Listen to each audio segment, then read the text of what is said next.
Kerajaan pusat seharusnya memberi kerjasama bagi menarik pelabur asing melabur di negeri Kelantan. Perkara itu dinyatakan Ahli Parlimen Pengkalan Cepa Yang Berhormat Abdul Halim Abdul Rahman bagi menjawab isu pelaburan di negeri Kelantan yang dibangkitkan oleh Ahli Parlimen Batu Pahat Dr. Muhammad Fuad Zakarsi dalam sidang Dewan pagi tadi. Prasarana yang kedudukan lokasi yang sangat jauh, prasarana yang tidak lengkap. Ini betul, kerana kalau pelaburan pelabur-pelabur nak masuk ke Kelantan, dia perlu kepada pelabuhan. Kelantan tidak mempunyai pelabuhan. Sebab kalau nak binakan industri-industri berat, mesti nak ekspor dengan cepat. Jadi kalau nak ekspor melalui Pulau Pinang atau melalui Pahang atau melalui Pelabuhan Kelang, soal transport itu menjadi masalah besar. Yang keduanya, tidak ada lebuh raya yang baik, sama ada daripada Pantai Barat ataupun daripada Terengganu lebuh raya timur. Ini masalah yang besar yang menghalangkan kedudukan pelabur-pelabur masuk Kelantan berbanding dengan di selatan dan di Pantai Barat. Kemudahannya sangat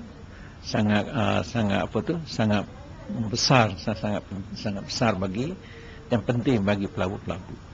Tugas ini juga katanya harus dipikul bersama walaupun Kelantan diperintah Parti PAS, terutama penyediaan prasarana bagi kemudahan pelabur. Di Kelantan ini, tanah-tanahnya boleh kata 99% Rizab Melayu.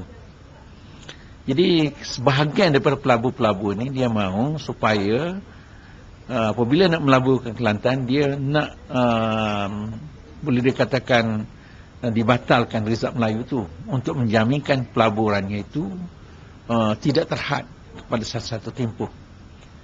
Jadi oleh kerana itu, kerajaan Kelantan kenalah mengambil satu sikap untuk sama ada bersetuju atau tidak bersetuju kepada tuntutan pelabur ini sendiri.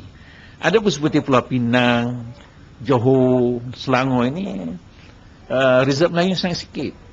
Apa yang dijawab oleh Menteri Perdagangan Antarabangsa tadi, bahawa misi pelaburan ini perlu digiatkan, digiatkan ke luar negara, dan kerajaan negeri mestilah bersedia untuk mempamerkan, menawarkan apa yang nak ditawarkan kepada pelabur-pelabur dengan insentif-insentifnya. Ini perkara yang perlu diambil proaktif ataupun mesra pelabur. Jadi kalau usaha-usaha dapat dibuat, saya yakin bahawa pelaburan di Kelantan yang merupakan tempat yang belum diterukai ini akan lebih ramai pelabur di Kelantan.